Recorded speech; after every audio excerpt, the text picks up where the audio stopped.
Hello friends, welcome to jolly trip. இன்றைக்கி நம்ம பார்க்க போகிறது பாண்டிச்சேரி அருகில் உள்ள ஆரோவில்ங்கிற நகரத்தை பற்றி. நீங்கள் இன்னும் நம்ம சேனலை சப்ஸ்கிரைப் பண்ணலைன்னா சப்ஸ்கிரைப் பண்ணிவிடுங்க. கூடவே பெல் ஐக்கானையும் கிளிக் பண்ணுங்கள். வாங்க இப்போ நம்ம நிகழ்ச்சிக்கு போகலாம்.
டூ வீலர்னா 10, ஆட்டோ 20. இப்போ நம்ம ஆரோவில்குள்ளார இருக்கிறோம். இதுதான் வந்து மாதர் மந்திர் போகிற வழி. நம்ம குளோபை பார்க்குறதுக்கு முன்னாடி ஆரோவில்னா என்ன, அது எதுக்காக ஆரம்பிக்கப்பட்டது, அது யார் வந்து ஆரம்பித்தாங்க அப்படிங்கிற விஷயத்தை நம்ம இப்போ பார்க்கலாம். இப்போது இந்த ஆரோவில் எங்கே இருக்குது அப்படிங்கிறத பார்க்கலாம். இது பாண்டிச்சேரியிலேருந்து 12 கிலோமீட்டர் தொலைவில் இருக்குது. ஆனால் இது அமைஞ்சிருக்கிற இடம் தமிழ்நாட்டில் இருக்குது. தமிழ்நாட்டில் விழுப்புரம் மாவட்டத்தில் வானூர் தாலுக்காவில் இது அமைஞ்சிருக்கு. இந்த ஆரோவிலுக்கு போகணுன்னா 2 வழி இருக்குது. சென்னையிலிருந்து நம்ம போகும்போது ஈசிஆரில் போகும்போது பொம்மையார் பாளையங்கிற ஒரு இடம் இருக்கும். அங்கேருந்து 6 கிலோமீட்டர் தொலைவில் இது இருக்குது. இதேமாரி திண்டிவனம் வழியாக நீங்கள் சென்னையிலேருந்து பாண்டிச்சேரி போகும்போது திருச்சிற்றம்பலம் கூட்ரோடுன்னு ஒரு இடம் இருக்குது. அங்கேருந்து 10 கிலோமீட்டர் டிஸ்டன்ஸில் இந்த ஆரோவில் இருக்குது. இந்த ஆரோவில் ஆரம்பிக்கணும் அப்படிங்கிறது ஸ்ரீ அரவிந்தரோட ஒரு கனவுல உதித்த ஒரு எண்ணம். ஸோ இந்த ஆரோவில் ஆரம்பித்ததுக்கான முக்கியமான நோக்கம் என்னன்னு பார்த்தீங்கன்னா, இங்கே வாழுறவங்க எந்த ஜாதி, மதம், அரசியல் ஈடுபாடு, நாட்டுப்பற்று இது எல்லாத்தையும் தாண்டி மிகவும் அமைதியான முறையில் வாழக்கூடிய ஒரு நகரம் ஒன்று வேணும், மனிதகுல ஒருமைப்பாட்டை உருவாக்கணும் இந்த நகரம் அப்படிங்கிற ஒரு எண்ணத்தோட அரவிந்தரால் ஆரம்பிக்கப்பட்டது தான் இந்த ஆரோவில். இது 1968ஆம் ஆண்டு பிப்ரவரி மாதம் 28ஆம் நாள் இந்த நகரத்தை வந்து கட்டுமான பணிக்காக 5000 பேர் புதுவையிலிருந்தும் தமிழகத்திலிருந்தும் வந்து இதுக்கான அடிக்கல் நாட்டப்பட்டது. இது அங்கே சென்ட்ரல் பிளேஸ் ஒன்று இருக்குது. அதில் ஆலமரத்துக்கு பக்கத்தில் ஒரு வட்ட வடிவ தாமரை மொட்டு வடிவத்தில் சலவை கல்லாலான ஒரு தாழியில் தான் உலகத்தில் உள்ள 121 நாடுகளிலிருந்தும் இந்தியாவில் உள்ள 25 மாநிலங்களிலிருந்தும் அந்தந்த இடத்துலேருந்து ஒரு பிடி மண்ணை கொண்டு வந்து இந்த நகரத்தை நிர்மாணம் பண்ணாங்க. தற்போது இந்த நகரம் மத்திய அரசோட மேற்பார்வையில் இருக்குது. இது யுனெஸ்கோவோட அங்கீகாரம் பெற்றிருக்கிறனால யுனெஸ்கோவோட மேற்பார்வையில் இங்கு பலவித வளர்ச்சி பணிகள் நடைபெற்று கொண்டிருக்கு. இந்த பூமி சித்தர்கள் வாழ்ந்த பூமி என்றும் இங்கே 33 நாடுகளில் இருந்த மக்கள் வந்து இங்கே குடியமர்ந்திருக்கிறாங்கள் என்றும் ஒரு கருத்து சொல்லப்படுது. இந்த நகரத்தில் வாழக்கூடிய மக்கள் பார்த்திங்கன்னா அவங்களே வந்து வேளாண்மை செய்கிறாங்க, மழைநீர் சேகரிப்பு பண்ணுறாங்க, இயற்கை வேளாண்மை முறையில் பொருள்களை விளைய வைக்கிறாங்க. மாற்று சக்தி மற்றும் மறு உற்பத்தி செய்யல சூரிய சக்தி மூலிமா நிறைய விஷயங்களை இது பண்ணுறாங்க. குறைந்த விலையில் உற்பத்தி செஞ்சு விற்கிறாங்க. விதைகளை சேகரிக்கிறது, மர நாற்று பண்ணைகள் அமைக்கிறது, ஆராய்ச்சி பணிகள், இப்படி எல்லாமே வந்து இந்த ஆரோவில்லில் செய்யப்படுது. முற்றிலும் வறண்ட பூமியாக இருந்த இந்த இடத்த 40 நாட்டு மக்களும் உள்ளூர் மக்களோட சேர்ந்து இந்த மாதிரி பல விஷயங்களையும் பண்ணி இன்றைக்கி வந்து செழிப்பான ஒரு இடமா இதை மாற்றிருக்கிறாங்க. அது மட்டும் இல்லாமல் இங்கே ஒரு பெரிய லைப்ரரி இருக்குது. இது 8 லாங்குவேஜில் 25,000க்கு மேற்பட்ட புக்ஸ் இங்கே இருக்குது. இதை தவிர சிடி மற்ற ஆவணங்களும் இங்கே பாதுகாக்கப்படுது. இதை தவிர இந்த நகரத்தில் நடனம், யோகா, தற்காப்பு கலை, இசை, ஓவியம் இது எல்லாத்துக்கும் பயிலரங்கு இருக்குது. ஸோ இது சம்பந்தமான ட்ரைனிங் கொடுக்குறாங்க, டீச்சிங் பண்ணுறாங்க. ஸோ இது மாதிரி நிறைய விஷயங்கள் இங்கே தொடர்ந்து நடந்துக்கிட்டு இருக்குது. அது மட்டும் இல்லாமல் இங்கே 40க்கும் மேற்பட்ட விருந்தினர் இல்லங்கள் இருக்குது, மாணவர் இளைஞர் விடுதிகள் இருக்குது. ஆண்டுதோறும் ஆரோவில் சபைகளை சார்ந்த இன்டர்நேஷ்னல் லெவலில் இப்போ ஃபாரினர்ஸ் வந்து இங்கே வந்து தங்குறாங்க. அப்புறம் 1000 பேர் அமர்ந்து சாப்பிடக்கூடிய மாதிரி சூரிய சக்தியால் இயங்கக்கூடிய உணவகம், அதாவது சோலார் கிச்சன் ஒன்று இங்கே இருக்கிறது. இது வந்து ஒரு புதுமையான ஒரு விஷயம். அதுமாரி இங்கே வந்து தங்கி இருக்கிறவங்க உணவுக்காகவும் மற்ற எதுக்காகவும் பணம் செலுத்தணுங்கிற அவசியம் இல்லை. தங்களால் முடிஞ்ச தொகையவோ இல்லை எந்த பொருளையோ இல்லை உழைப்பையோ கூட செலுத்தி தனக்கு அப்புறம் வர்றவங்களுக்கு முன்பதிவு செய்கிற மாதிரி வசதி கூட இங்கே இருக்குது. இது ஒரு சிறப்பம்சம். 1968ஆம் ஆண்டு நடைபெற்ற ஆரோவில் தொடக்க விழாவில் 124 நாடுகள் இதில் பங்கேற்று ஆரோவில் சாசனத்தை ஏற்றுக்கிட்டு 1988 இந்தியன் கவர்மெண்ட் வந்து ஆரோவில் ஃபவுண்டேஷன் லாங்கிற ஒரு சட்டத்தை இயற்றி அந்த இடத்த நிர்வாகம் பண்ணிக்கிட்டு வந்துட்டுருக்கு.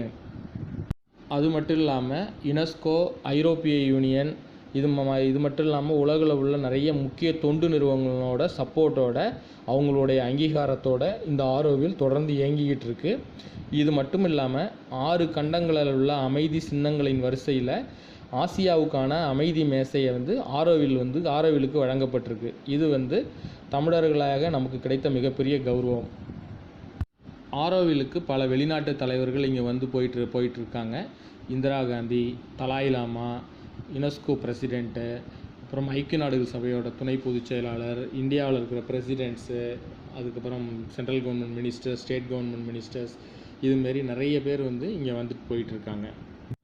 ஆரோவில்லோட ஆன்மா அப்படின்னு நம்ம சொல்கிறது வந்து அதில் இருக்கக்கூடிய மாத்ரு மந்திருங்கிற இடம் தான். இங்கே வந்து சிலையோ இல்லை அதுக்கான வழிபாடு, பூஜை இதுமாரி எதுவுமே கிடையாது. ஆனால் இங்கே வந்து தியானம் பண்ணுறதுக்கான முக்கியமான ஒரு அமைப்பு இங்கே ஏற்படுத்தப்பட்டிருக்கு. இந்த மாத்ரு மந்திர் மகாலட்சுமி, மகா சரஸ்வதி, மகா காளி, மகேஸ்வரி ஆகிய பிரபஞ்ச அன்னையோட செயல் வடிவங்களை குறைக்கிற வகையில் மண்டபத்து முறையை கிழக்கு, மேற்கு, வடக்கு, தெற்கு ஆகிய திசையில் 4 தூண்கள் இது தாங்கி நிற்கிது. இது தரைமட்டத்திலிருந்து 29 மீட்டர் உயரத்தில் இந்த பில்டிங் இயங்கிட்டு இருக்கு. மாத்ரு மந்திரை சுற்றிலும் தோட்டங்கள் அமைக்கப்பட்டிருக்கு. அந்த தோட்டங்களையும் நம்ம போனோன்னா கண்டுகளிக்கலாம். அதுக்கு முன்னாடி நம்ம மாத்ரு மந்திர் போகிறதுக்கு முன்னாடி இப்போ நீங்கள் பார்த்துக்கிட்டு இருக்கிற இந்த இடத்துல மாத்ரு மந்திர் அந்த சம்பந்தமான நிறைய தகவல்கள் இங்கே கொடுக்கப்பட்டிருக்கு. ஆரோவில் அமைப்பு ஏற்படுத்தப்பட்டது, அதோட யாரோட முயற்சினால் இது ஏற்படுத்தப்பட்டது அப்படிங்கிற பல விஷயங்களையும் நீங்கள் இங்கே வந்து தெரிஞ்சுக்கலாம். ஆரோவில்குள்ளார நீங்கள் என்ட்ரன்ஸ் நுழைஞ்ச உடனே விசிட்டர்ஸ் இன்ஃபர்மேஷன் சென்டர்னு ஒரு இடம் இருக்கும். அங்கே ஆரோவில் பற்றின எல்லா தகவல்களையும் நீங்கள் தெரிஞ்சுக்கலாம். இப்போ நீங்கள் பார்த்துட்டு இருக்கிறது தான் அந்த இடம். இங்கே வந்து உள்ளுக்குள்ளார போகிறதுக்கான மாத்ரு மந்திர் பார்க்குறதுக்கான நுழைவுச்சீட்டு இங்கே கொடுப்பாங்க. இந்த நுழைவுச்சீட்டுங்கிறது ஃப்ரீ தான். இதுக்கான கட்டணம் எதுவும் அவங்க வசூல் பண்ணுறது கிடையாது. ஸோ நீங்கள் இதை வாங்கிக்கிட்டு நீங்கள் மாத்ரு மந்திரை பார்த்துட்டு வரலாம். மாத்ரு மந்திர் நீங்கள் இங்கேருந்து போகிறதுக்கு ஒரு 1.5 கிலோமீட்டர் டிஸ்டன்ஸ் இருக்கும். ஸோ போகும்போது அதுக்கான இடம் வந்து ரொம்ப இயற்கை சூழலில் நல்லாயிருக்கும். அதை நம்ம இப்போ பார்க்க போகிறோம். திரும்பி வரும்போது நீங்கள் நடந்து வர்றதா இருந்தாலும் வரலாம், இல்லை ஷட்டில் சர்வீஸ் அவங்க ரன் பண்ணுறாங்க, அதில் ஏறி கூட நீங்கள் மெயின் என்ட்ரன்ஸுக்கு வந்துடலாம். இன்கேஸ் என்னால் நடக்க முடியாது அப்படிங்கிறவங்க போகிறதுக்கு வர்றதுக்கு ரெண்டுக்குமே வந்து பஸ் வசதி இருக்குது. அதையும் நீங்கள் யூஸ் பண்ணிக்கலாம். அதுமாரி இதுக்கான விசிட்டிங் ஹவர்ஸ் பார்த்திங்கன்னா வீக் டேஸில் மார்னிங் 9 o'clockலேருந்து ஈவினிங் 4:30 வரைக்கும் அலோவ் பண்ணுறாங்க. இதே சண்டே அப்படின்னா 9:30 to 12:30 வரைக்கும் தான் அலோவ் பண்ணுவாங்க. நீங்கள் தியானம் பண்ணணும் அப்படின்னா முன்னாடியே ஒரு வாரத்துக்கு முன்னாடியே நீங்கள் வந்து முன்பதிவு செய்யணும். மழை காலத்தில் வந்து தியானம் செய்கிறதுக்கு பர்மிஷன் கிடையாது, மாதர் மந்திர் போகிறதுக்கான பர்மிஷன் இல்லை. ஸோ அதனால் முன்னாடியே நீங்கள் ஃபோன் பண்ணி விசாரிச்சுட்டு புக் பண்ணிவிட்டு நீங்கள் போகலாம். அது தியானம் பண்ணுறதுக்கான டைமிங் காலை 8:30லேருந்து 11:30 வரைக்கும் அவங்க அலோவ் பண்ணுறாங்க. தியானம் பண்ணணும்னு போகிறவங்களுக்கு அந்த மாதர் மந்திருக்குள்ளார 12 இதழடுக்கு அறைகள் இருக்குது. அதில் அமர்ந்து நீங்கள் தியானம் பண்ணுறதுக்கு உங்களை பர்மிட் பண்ணுவாங்க.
நீங்கள் அந்த ஷட்டில் சர்வீஸில் வந்தீங்கன்னா இந்த இடத்துல தான் உங்களை இறக்கி விடுவாங்க.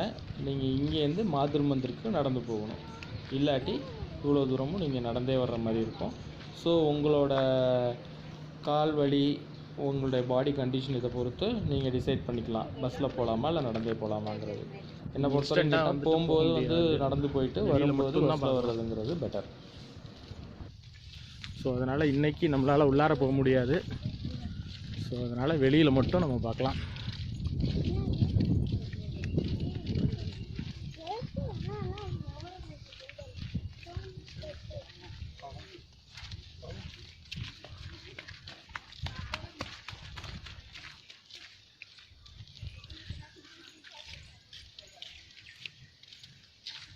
இதுதான் இந்த குளோப்.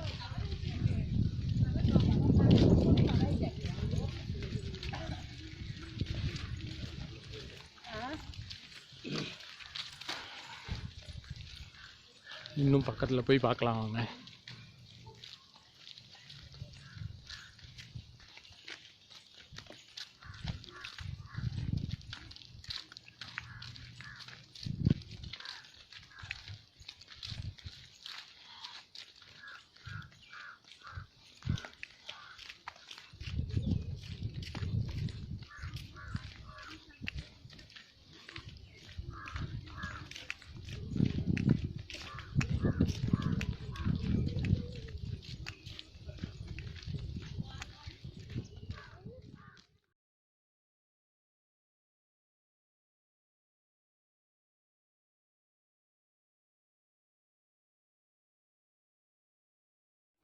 ஒரு வழியாக நம்ம மாதுர்மந்தரை அடைஞ்சிட்டோம்.